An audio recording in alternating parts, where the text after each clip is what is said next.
Okay, I think we can go ahead and get started. Welcome everyone to our webinar about how to prepare your best Murrow Award entries. This is really a great chance for you to get to speak with my fellow panelists here. We'll go ahead and introduce ourselves. Any questions you have about the awards entry process, mistakes, things that judges are looking for, and advice from these other winners around me. This is your chance to get those questions answered. I'm going to go ahead and get started. Okay. Everyone wants to go ahead and introduce themselves. I can start because I'm first on the call sheet here. Hi, I'm Melissa Leck. I'm the news director at KXOI in Spokane. I'm the Region 1 chair for the board at RTDNA, which is the mighty Pacific Northwest. And I'm the awards committee chair this year. And I have many questions for ourselves, as many as probably you all have too. I'm Lynn Hatter. I'm the news director at WFSU Public Media. I'm also on the board of RTDNA. I have judged Murrows. I have won Murrows, including a national one. Ask me anything. I'm here to help. I'm Becky Bruce. I'm the news director at KSL News Radio in Salt Lake City. I am also a past Murrow Award winner and a past judge. So I've been in charge of entering Murrows for my company for a very long time, and I know the ins and outs. So hit us up. And I'm Kate McGarity. I'm the director of awards programs at RTDNA. So I'm here to help with all of the back end technical, how does my entry actually get in front of the judges type of questions. These are just some important dates for your knowledge. The big one is February 7th. That is the deadline this year. We don't have any plans to extend the deadline, and that deadline is at 5 p.m. Eastern. You'll see a little bit later in the slideshow why we went with a business hour deadline instead of that old midnight grinding that oil that we used to have. General timeline, regional winners are going to be announced first. We aim to get those out in the spring. National winners get announced a little bit later in the summer, and then pencil in on your calendars now that October 9th gala. Put that good vibe out there for yourselves. We kept it very simple with rule changes this year, so most of this information can be found on our site. Any questions or things you have about category specific rules, but these are the two we really wanted to highlight because they are new this year.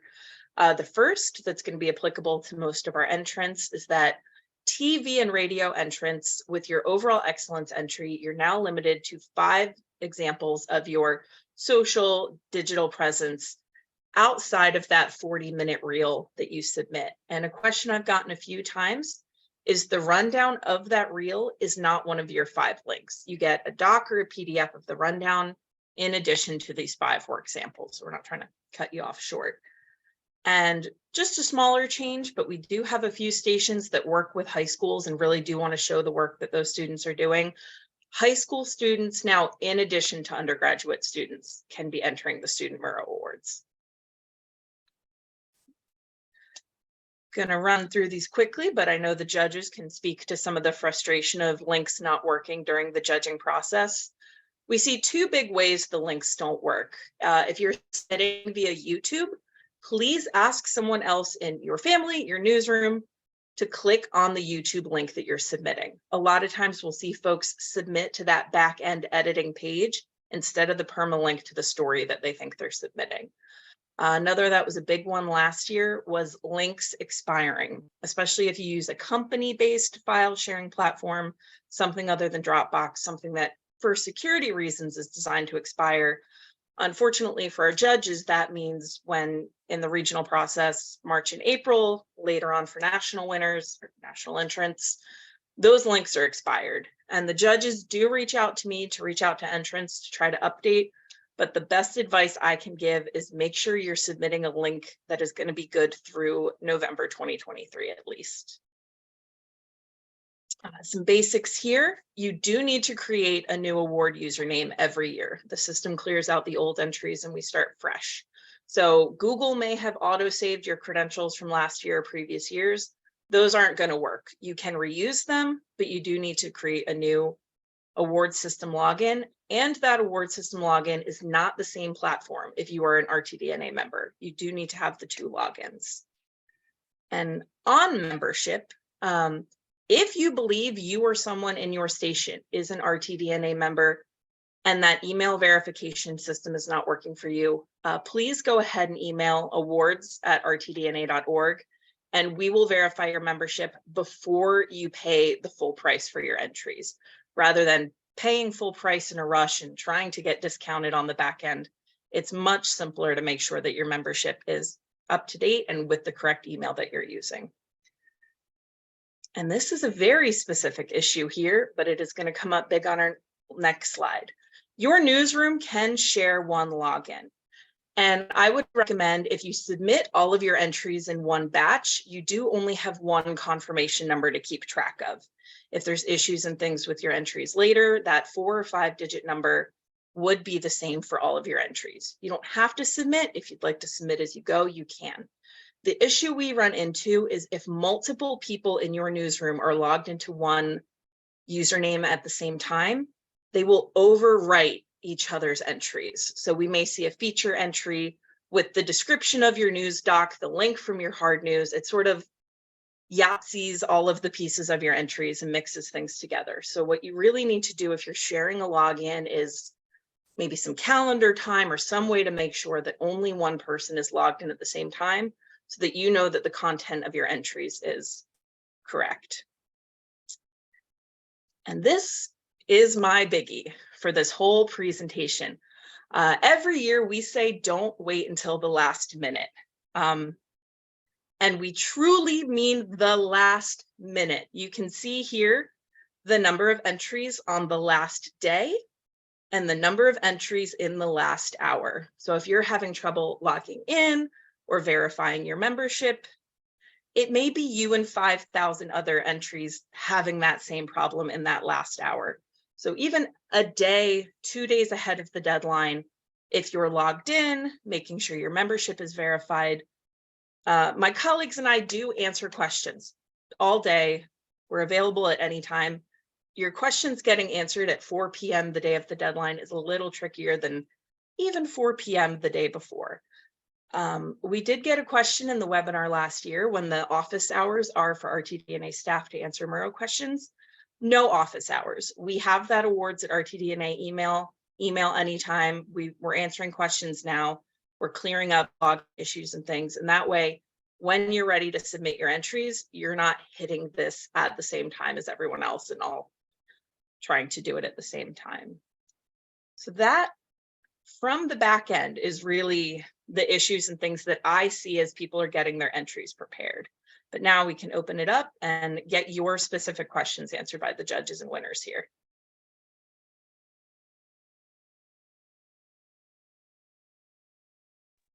Kate, I'll throw something in here really quickly. If you want to talk about just format for entries, I know it's different. I'm thinking about this right now because the Emmy deadline is just passed for Northwest Emmy. So a lot of times people are looking at the same entries for each, but it seems like depending on where you are and what your Emmys do and all those things, the format is different. Can you talk about how people can submit, what formats are accepted? Sure. Our system does not allow you to submit specifically a video files are just too big for our platform. So we do require a link.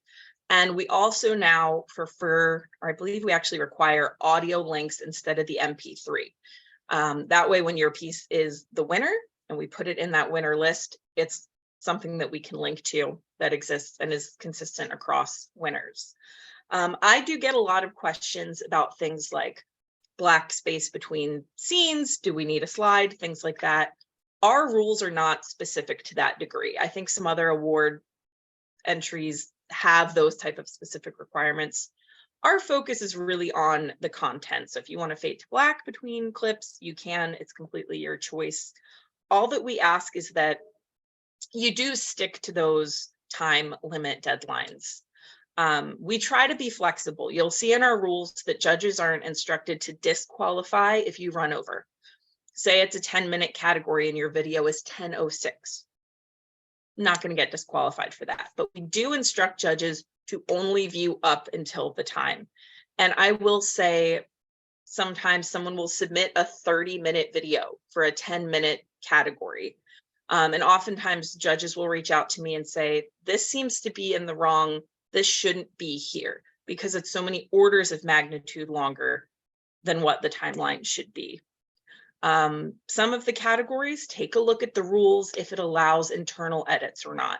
Things like excellence in video is 10 minutes as it aired. That shouldn't have internal cuts. It can be 10 minutes from a larger piece. I've gotten that question a few times, but it should be the video as it aired, excellence in sound as it aired. So things like that are going to be listed specifically in the rules. We got a lot of questions. I'm going to just come in hot here. So I guess probably whichever panelist wants to jump in. We've got a question from Public Radio, never submitted a rundown before. So can you talk about that for the overall excellence category? What should that rundown look like? Sure. What I advise folks, it's very simple. You have that 40-minute reel, which is going to show content from across your station from the year. So the rundown, it's a doc or a PDF. It's something simple like 0 to 2 minutes, hard news story, this date, this topic, 2 minutes to for the 40 minutes, just to let the judges know, A, that everything is from 2022, if you include the dates, but also just, this is a hard news piece on this topic, this is feature, this is what we're trying to show by including these pieces. Doesn't need to be super in-depth, it's just a guide for that 40-minute reel that you're submitting. And I can tell you, as a judge for audio in particular, it's been really helpful to me in the past. If I want to go back and hear something again, to have that timeline there so that I can jump to what it is that I heard something awesome. I want to check that out again, to not have to search around for it. Yeah, there was a question about video quality as well, and I would just kind of echo what Becky said. Try to make sure that your entries have the best quality they can, because when you're watching, when you're listening, all of that is factoring into how a judge is evaluating the product that's before them. And so if you're trying to upload in really compressed formats, especially for audio, that are going to end up being really challenging for the judge to hear, or there's some things going on in that, that's going to be something that they're paying attention to. And the same really goes for video as well. The audio quality, the video quality, both of those are really, really important, because we want to be able to judge something to the fullest of our ability. And so we can only judge what we have in front of us. We don't have the original. I can't see how it originally aired. So it's really important to kind of make sure that your formats are, you know, properly formatted. There's not a whole lot of compression going on in there, because it can impact the way that the judge on the other end is viewing your product, especially when it's a category that has, say, 7 or 8 entries. So all of that is extremely important for judging. This is kind of a big Q question, and Kate, I think maybe you might be the most uniquely qualified to answer this, but it's kind of the one I hear all the time is, what's the difference between Murrow judging and Emmy judging, or Murrow judging and any other type of thing? Can you talk about what the principles of the Murrows are, kind of what that stands for, and what guidelines are used for judging? Sure, I can give sort of the staff and back end perspective, but I think then the three of you who do the judging can probably speak to maybe what you're looking for differently. But in general, this is going to sound mean to the Emmys. I'm sure the Emmys are also looking for following ethical guidelines and quality and, you know, participating in your community. But that is, you know, the RTDNA ethical code is really, we share that with the judges. We say, you know, as the winner should be aligned with this as you're reviewing this. It's funny, in previous years, we did share the back end of sort of what judges see when they log in as part of this webinar, but we knew people would want to get to the Q&A. So we said, let's cut that back end of what the judges see. In terms of just a quick how the judging is formatted, judging is completed in teams. This is also a great time for me to plug that we do have a volunteer form to sign up if you're interested in judging, if that's something you'd participate in. Our judges are not just news directors and those type of folks, editors, writers, anchors, everyone has skills that are going to be relevant to a category. If you have a few years of experience under your belt, and that's something that you're interested, we are always looking to bring in new volunteers, get them working with some previous volunteers, and really just build that out. Murrow judging is completed in pairs. So teams will have, maybe if it's a large category, they're looking at one. Some teams will be reviewing a number of smaller categories. We do have a rubric for judges, content, clarity, and there is a third point on that as well that I'm forgetting. That gives them execution. That gives them the framework for scoring, for comparing one entry to the other. And then the judges will work in that partnership and in that team to rank and take notes and share their choice of winner with us, because we see, I do get this question a lot for comments from judges, especially maybe if an entry didn't win, folks want to see that.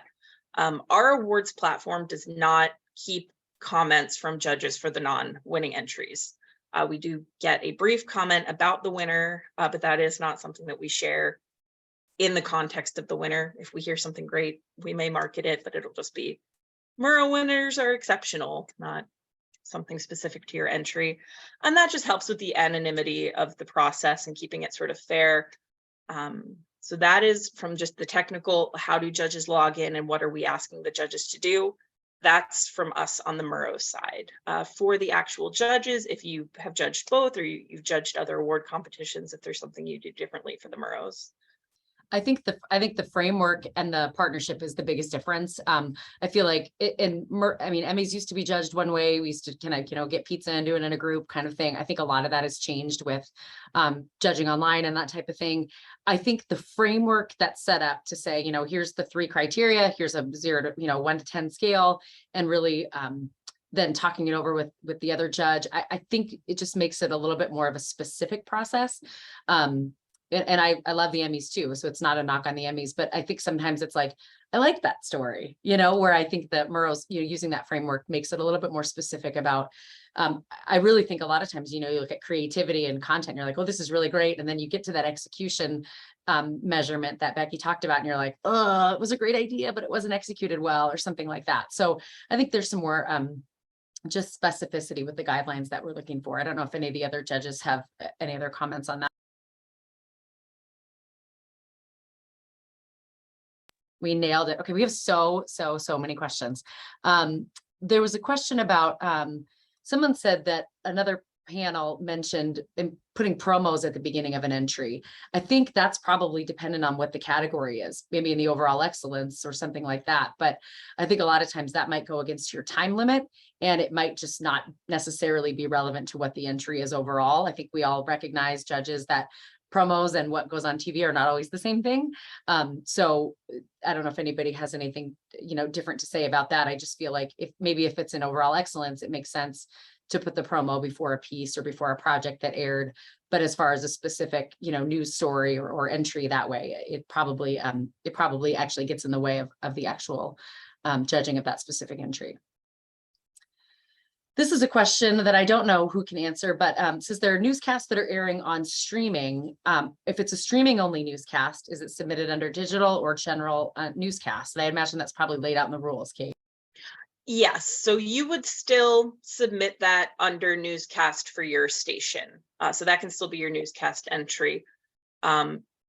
Murrow's overall organization is first, what type of organization are you? Are you a broadcast organization? Are you a TV station? So if you are a TV or radio station doing digital work, you still submit as a TV or digital. So if you're a large market TV station, large market TV is the umbrella that your entries are going to be coming under. You wouldn't be submitting under small digital organization or large digital organization. Those categories are for non-broadcast groups to be entering in. Stations are limited to 1 newscast entry.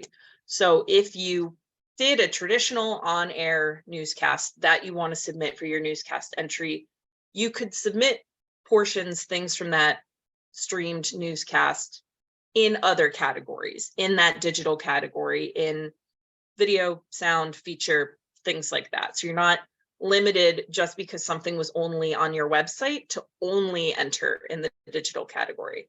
Not 100% sure that that answers the question, but that's one that we do get. Just because something wasn't broadcast over your air doesn't mean that you're limited to that digital category.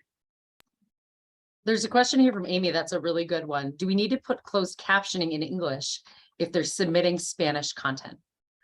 Yes, it either needs to be closed captioning or an attached, like a translated script. I will once again plug, we do make the effort and ask on our judging volunteer form. Those of you who sign up for judging will see judges who are comfortable reviewing categories in Spanish or entries in Spanish, because you might have one or two entries across categories. And as the person who assigns judges to categories, which I think I can admit that I'm the one who does that, that's one of the first round of assignments that I do. If a judge says that they're comfortable judging in Spanish, I work to give them the categories that have Spanish entries.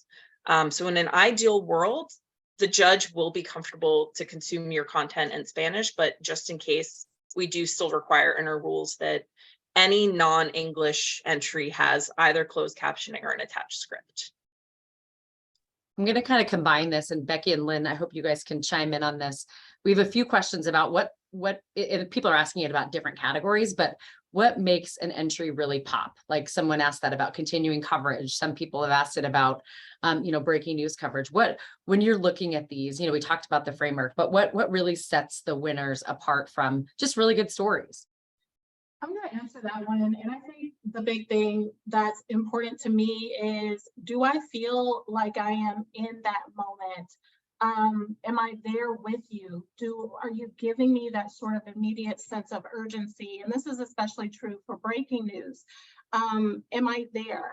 Can I follow along with you? And the clarity of the explanation of what's going on. As a person who's judged a lot of breaking news and a lot of continuing coverage too, I'm looking for those connective threads.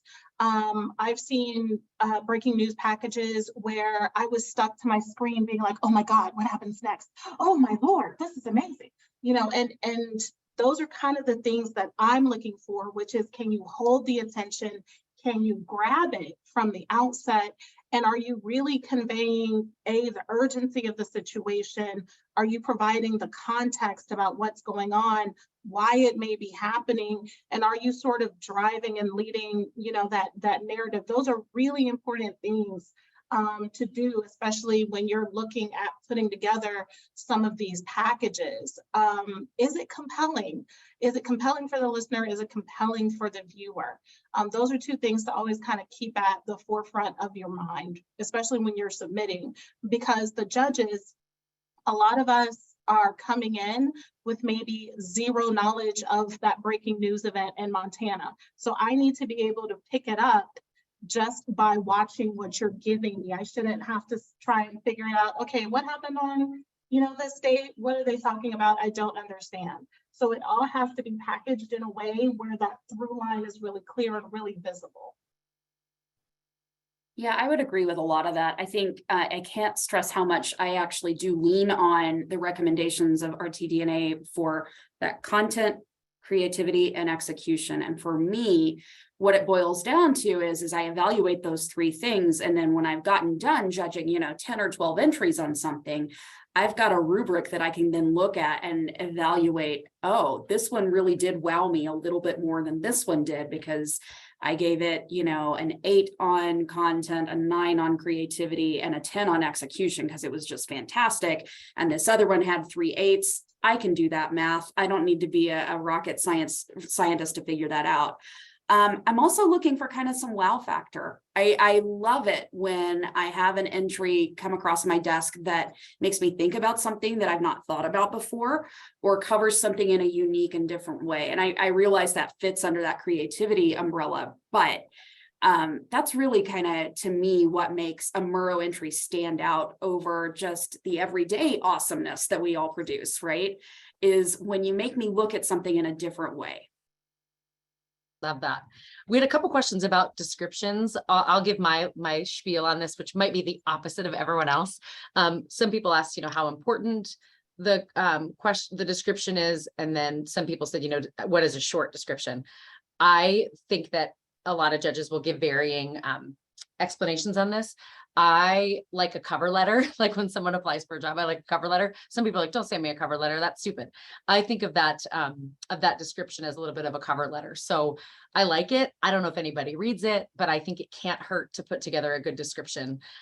Sometimes it really does offer some insight into why this was so impactful for your community, and that can be hard to convey. So Kristen, I think you wanted to answer that one as well. I wanted to, I saw a question about like the length of it. There is a character limit on the short description in the entry. And I would sort of think of that as like the elevator pitch for your story. Give the judges some of that content, context, the background things for your story, and just say, hey, this is what we reported. This was what was going on at the time. There is a character limit on the form. So we get questions a lot about supplemental materials. People do occasionally like to submit a full cover letter, an essay, things like that. It's not a requirement for any of our categories to do something like that. That short description in the form is really, that's going to be consistent across entries, and that's your chance to kind of get the information you want the judges to have. If there was, we see like an issue with the file format of your entry, something like that, you can put a note in there to the judges and say, the reason this is like this is because this happened. We've had folks, maybe their company is like changing website background tech things in the middle of the Murrow process. So they'll put in a note saying, this is the link that was live at the time if something happens. It never hurts to give judges information in that section. I can't speak for the judges on supplemental materials. If you're reviewing 10, 12, 15 entries in a category, and if someone includes a full essay or full cover letter, I would not know the impact that would have on the judges. Yeah, those cover letters and those explainers are really good for honestly most of the categories, because what we're pulling out of those is context, right? We're trying to figure out background. Sometimes stories have really cold opens, and I'm left trying to figure out, okay, why are we talking about this? Why is it important now? Those little brief explainers are really valuable, especially when you're getting into continuing coverage, breaking, documentary, news series, because that helps inform us about why you all are pursuing this story. Because sometimes we are kind of left scratching our heads about some stuff. We're like, okay, this is a novel. What's going on here? So I always say, you should always err on the side of more information. Every judge is going to sort of judge differently. Every judge has a different judging style. I'm a big reader, and I've often found myself going down the rabbit hole trying to find out even more about something that just really caught my attention and caught my eye. So every judge is different, but you could never go wrong with giving them extra information.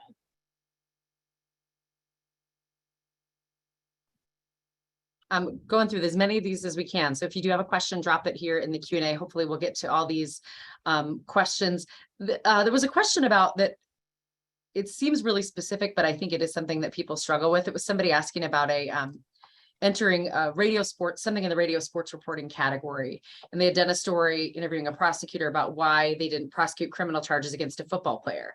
So they're wondering, like, is that a good, solid sports entry? Again, it's subjective and depends on who else enters, right? Or, I've heard of this happening in other award submissions where it's a sports related story, but it's going against something that's more, action impactful, like a sporting event happening, that kind of thing.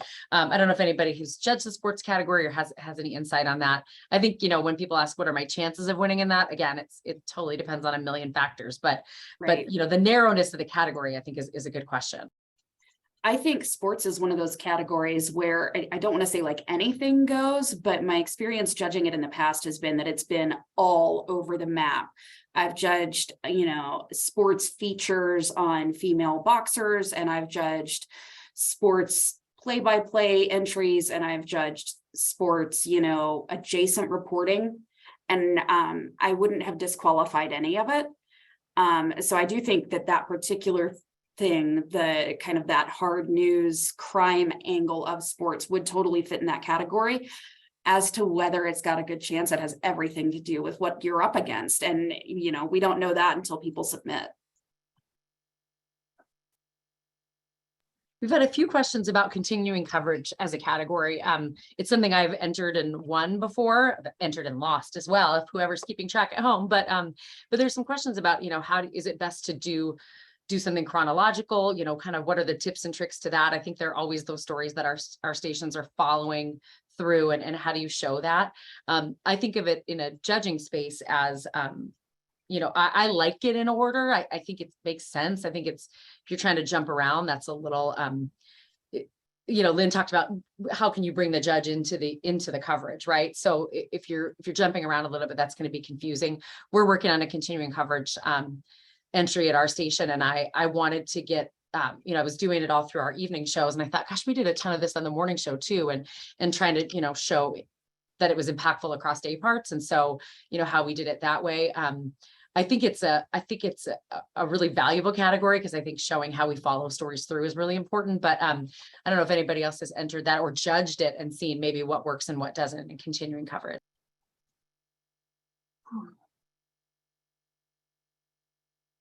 Continuing coverage, there are two categories that elude me, and it's continuing coverage and it's overall excellence, because I never know how to submit.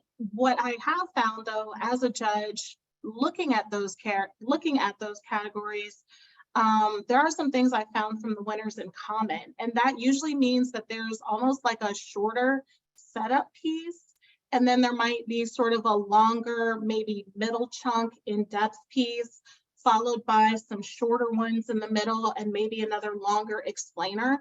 For judging, after a while, you can only sort of listen, and your eyes can only stay open for so long. And that's just the truth of it. And so my suggestion when dealing with some of these categories that are really sort of in depth is that you want to make sure that you're keeping it moving. If you stack maybe 5.5, 6 minute pieces back to back to back to back, that's going to get a little difficult. Just no matter how great it is, it's just almost too much coming at somebody time after time after time after time. And so you really want to take a really critical look at what all do I have, you know, varying that content. Is it a live shot? Is it a produced piece? Was it a 1 minute? Was it a 5 minute? And sort of, you know, giving us a sample of your coverage. The category is not to throw sort of everything in the kitchen sink in there. It's to sort of give us an idea of how, you know, in-depth and thorough this was, with a few sort of key excerpts from it that really sort of highlight the breadth and the depth of the issue that was unfolding at the time. Keeping things moving is absolutely critical. And the reason being is because, you know, we're looking at it for the first time. We're not familiar. One of the things about Murrows is that I live in Florida. I'm not allowed to judge anything in this region. A lot of the times I'm judging out of Texas, the Dakotas, you know, and so that's kind of the things that I'm looking for. I often tend to judge a lot of documentaries too, and podcasts recently. I volunteered one time, and apparently it's become a thing. But just make sure it's compelling and make sure that people can follow along. One of the things that we do on our station is we'll send our stuff out to our family members and our friends and have them take a look at it. And the reason I do that is because you're getting fresh eyes on it, kind of in the same way that a judge would be looking at it. And so you can get a better idea of sort of how are people going to react to this presentation by farming it out to people who've never seen it before. just going on podcast, Daryl just dropped this in here. He wants you to judge his podcast. No, he said, advice for the podcast entry category.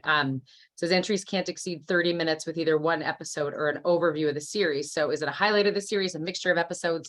What is, I don't know, a single thing about the podcast category. So I'll yield to my fellow experts here. Oh boy. So I can tell you what I did with my podcast, which did win a regional Murrow a couple of years ago. I picked an episode. Fortunately for me, my episodes were just shy of 30 minutes. That worked out really well for me. But I have a colleague in the building who has hour-long episodes. And so for him, I think what we did was we picked a favorite chunk. I think you could do a mixture of episodes if you really wanted to and kind of treat it more like an overall excellence or a continuing coverage entry where you kind of edit it together, so long as you're not, changing within that what was originally in the podcast, right? You can do that. The bottom line is, though, your podcast judges unfortunately do not have time to listen to all 12 episodes of your awesome podcast in addition to everybody else that's entering. So you got to try and keep it manageable for them. yeah, I would agree with that. A lot of people are moving into like more narrative podcasts, which I love, but once you hit like 5 30-minute episodes, you're dead, and no matter how great the podcast is. And so I recommend sort of making mixes that sort of give us the highlights. Just whatever you're doing, please don't lose the narrative. And that's, I say it all the time, but one of the biggest mistakes that I see people make is when they're trying to kind of, make these overview pieces, stuff starts repeating, or they'll put something in there where then the narrative gets lost. So make sure that as you're trying to sort of narrow down what you want to offer, that narrative is still there, and try not to lose it. Because if you lose it, then we lose it.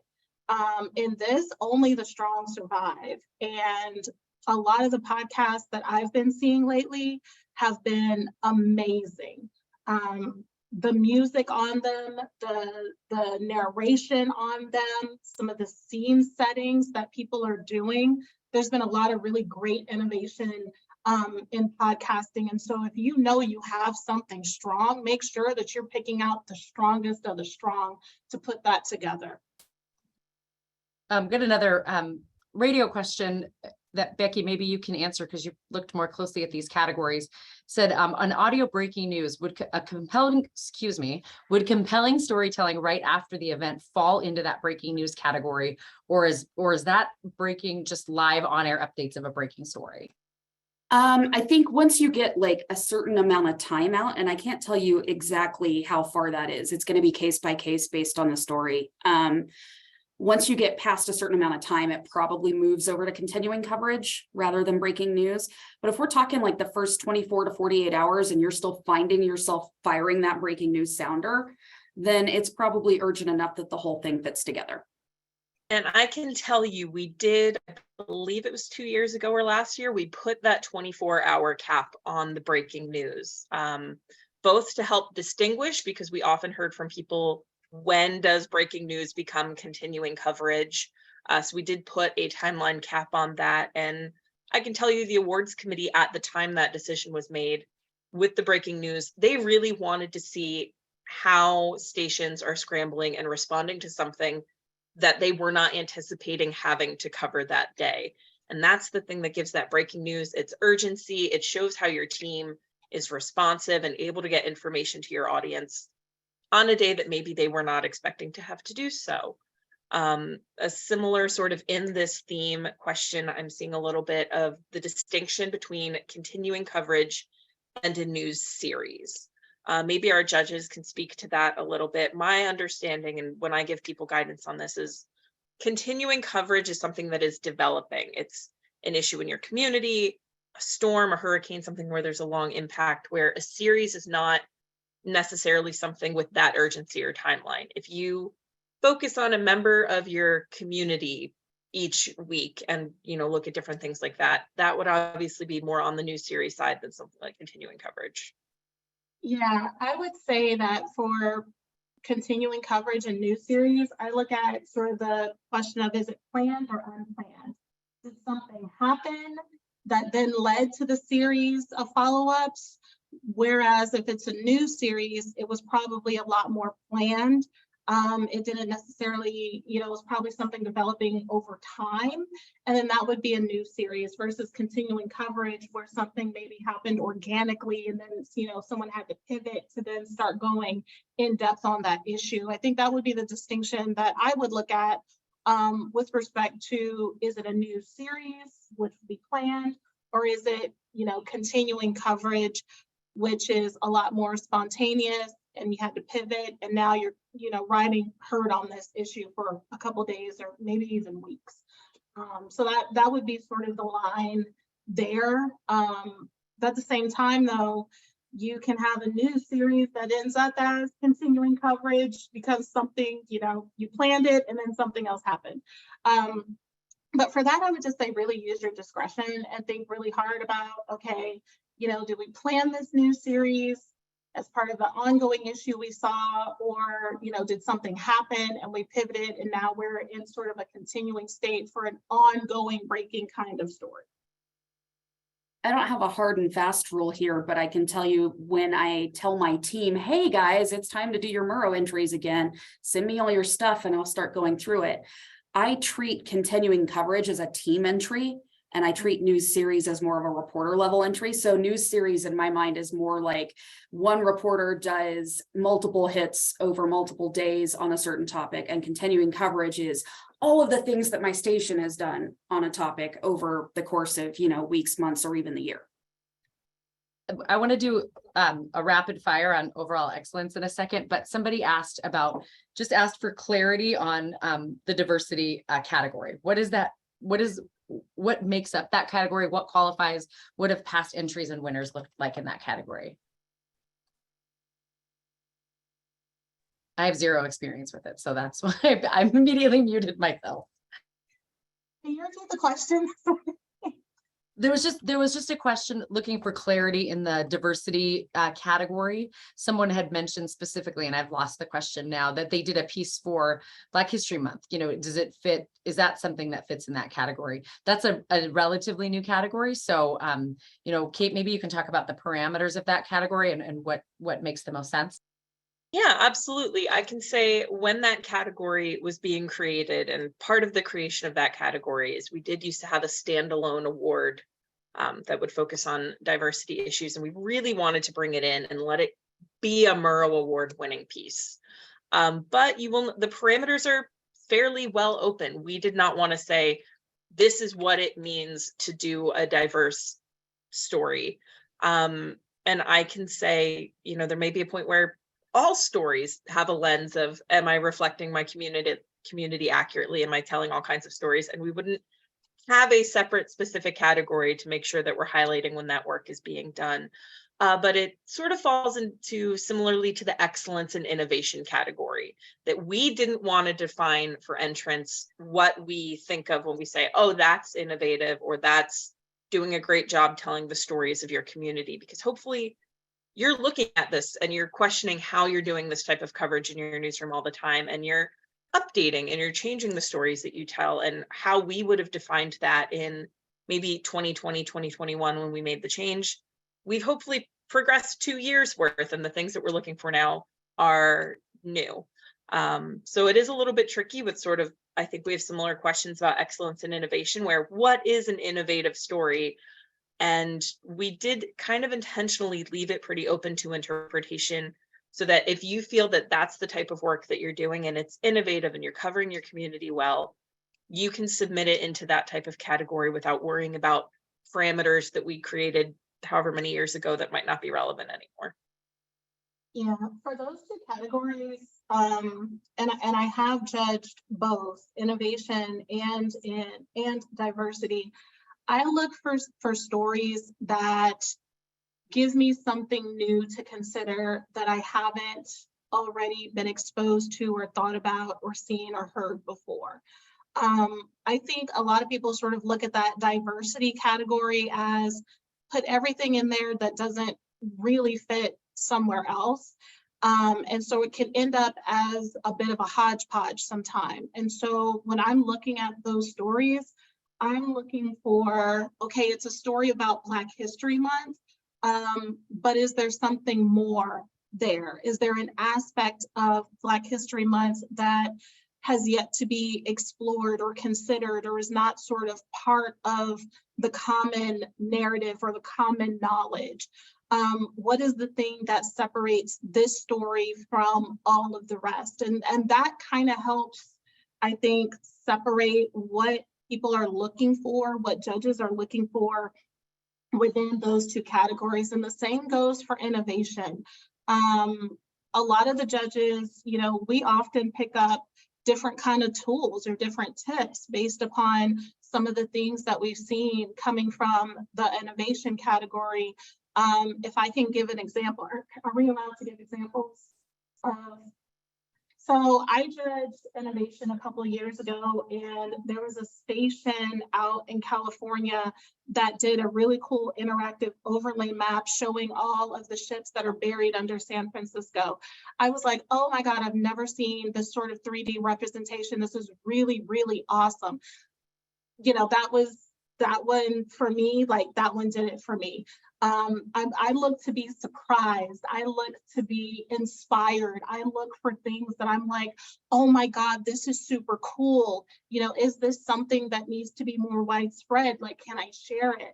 And so when you think of sort of like what makes innovation, sort of that aha kind of, you know, light bulb moment is what I'm looking for when I'm judging that category. Like, is it, again, is it compelling, and is the narrative there? Because no matter how great the tech, it only goes so far as the narrative isn't compelling, and you know, if the content isn't there. But if you are using these things to tell really great stories different ways, that's what we're looking for when we're looking at innovation. There's a Really few thinking outside the box. Oh, sorry, Lynn, sorry to interrupt you. There's a few questions here about overall excellence. And I think that we probably can answer them relatively quickly. I do just want to make a quick pitch for this category.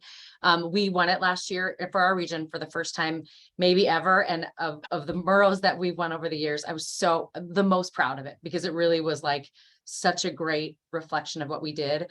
It is a heavy lift, because a lot of you, probably like me, don't have a department of people who do your awards. You're literally doing them yourself. But I really think it's not only valuable to be able to say that your station won that award, it's also really cool to look back at your best stuff and put it in that 40-minute entry and go, oh my gosh, it was like a really good year, because it's hard to, you know, find those wins along the way. But so that's my just quick pitch. Unless you're in region 1, then don't enter it. No, I'm just kidding. There's a couple questions about the web supplements, which Kate, that's changed a little bit. So maybe you can talk about that.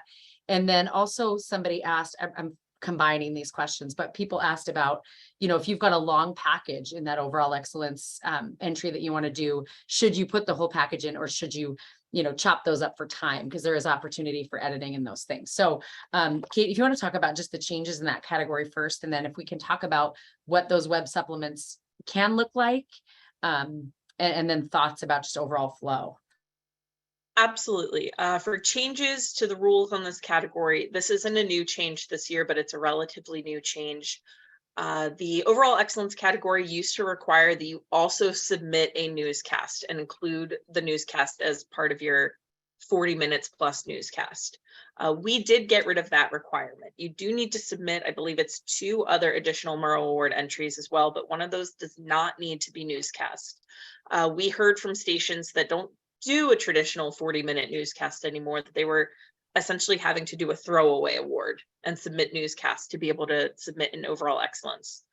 So that was a change to really just let a variety of stations compete and not have the overall excellence be as tied to that newscast.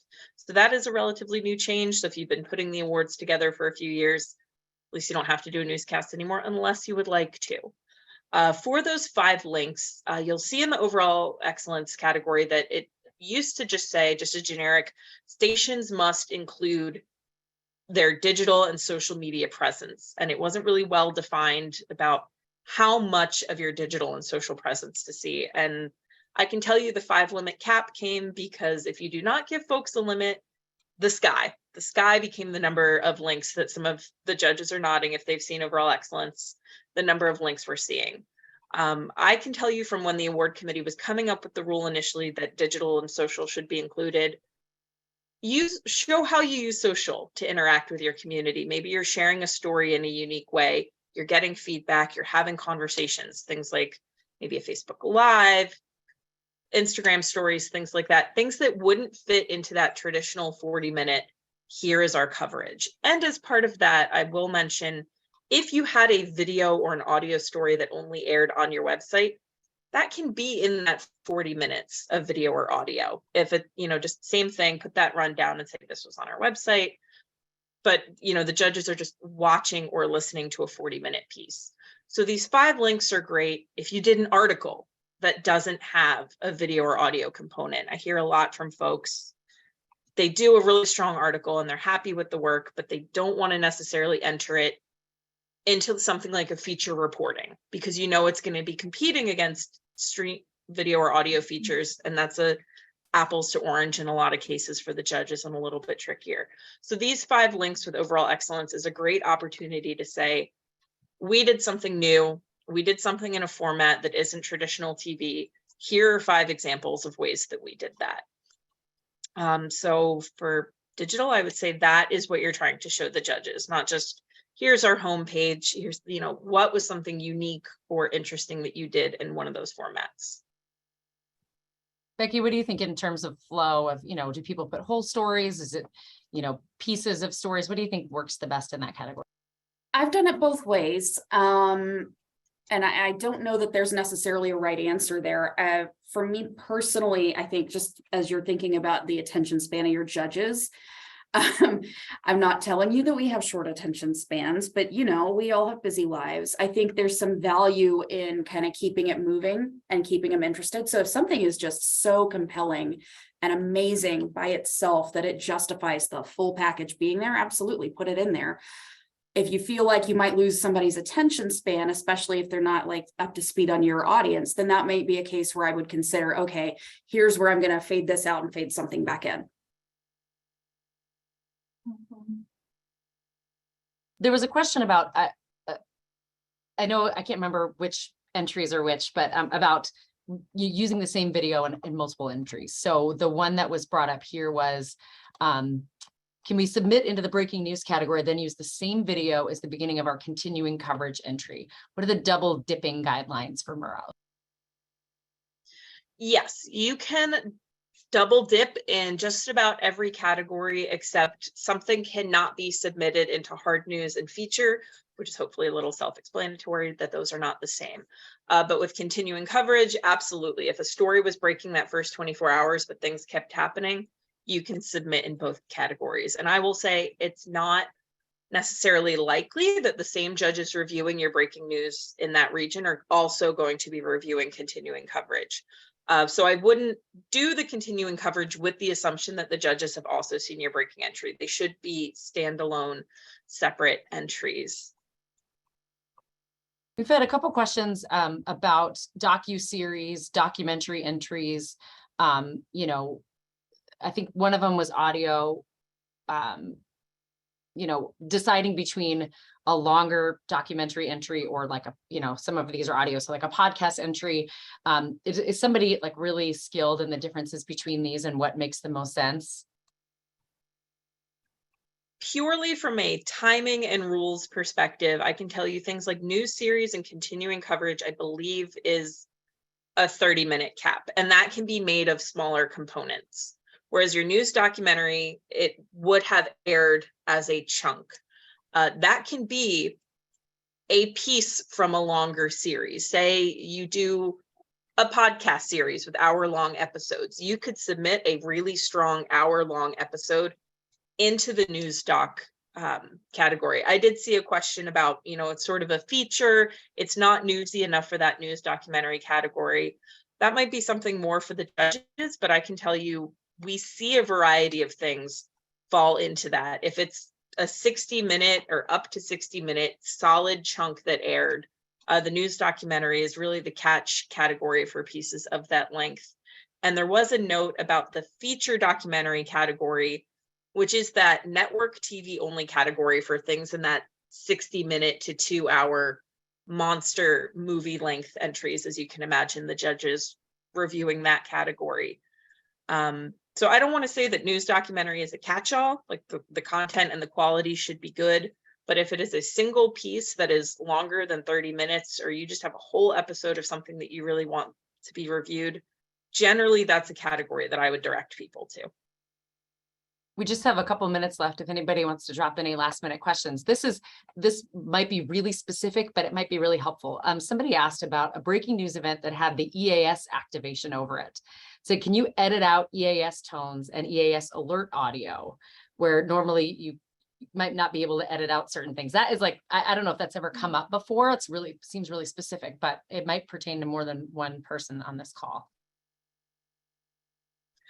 I do say the breaking news category, it does allow editing beyond just editing out commercial breaks. When you see a category that doesn't allow editing, something like that excellence in video we talked about earlier, those are the only ones where the only editing you could do would be pulling out a commercial break. So if a category allows for editing, that's up to you, whether you want to do piece, 5-minute full segment, piece. So yeah, if I were a judge, I imagine hearing the emergency alert sound in the middle of whatever I'm doing while I'm reviewing would probably jar me, but I'm not a judge. Yeah, and remember, you don't have the same constraints that you do for broadcast. You know, I would tell a reporter never, ever play those tones in your story.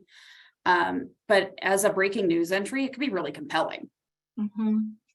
I feel like that would be part of like the moment, you know, and it's all about bringing your judge to that moment. I mean, if it happened in the middle of your cast, that's the moment. There was another question, and I think this question is really important because it's a question about streaming and whether a television station that has a streaming site and produces a show just for streaming should enter that show in the TV category or in the digital category. I thought that was a really great question. And I know a lot of broadcasters are now experimenting in YouTube streaming or, you know, different forms of that. So I don't have an answer. So I'm throwing that one out there for the good of the audience. This is similar. Yeah, we're seeing it a lot too, especially a lot of network groups are doing sort of separate streaming channels. The way that the awards are currently formatted is that would still fall under, if you're a radio station doing a streaming, you would still submit it as if you're a TV station, you're still submitting it as your TV station. We have entrants who are only streaming platforms, and they're in that network TV category because their audience, their whole spiel and reason is to be a national. So it's, if you are not a broadcast organization, if you're a newspaper, a podcast studio, unaffiliated with a TV station, you would fall under that digital umbrella. Or if you're just a website, the digital umbrella. If you're a TV or a radio station experimenting and doing more things in that online or streaming space, in the current format of the Murrows, and this is something we are looking at, we know that things are getting more interconnected, things are showing up different places, but under the current rules and formats, it would still fall under the umbrella of being a part of your station and your station entries.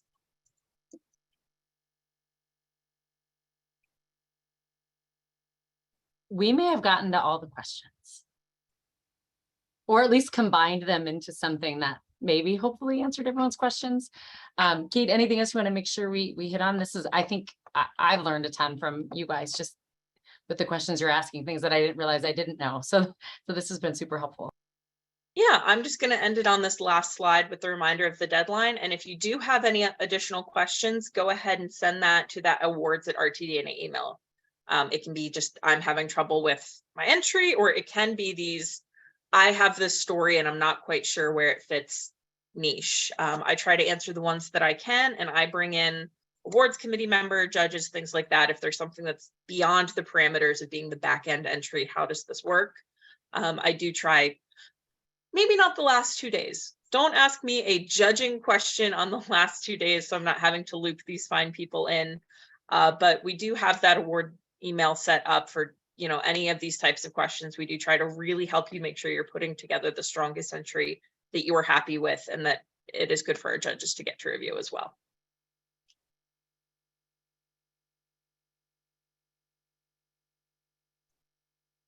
We may actually be able to end at 3. I don't think that has ever happened for this webinar. So if everyone, I hope you feel like your question was answered, but if there's something that we didn't get to, again, feel free to send it over to that awards email and we will be able to get back to you.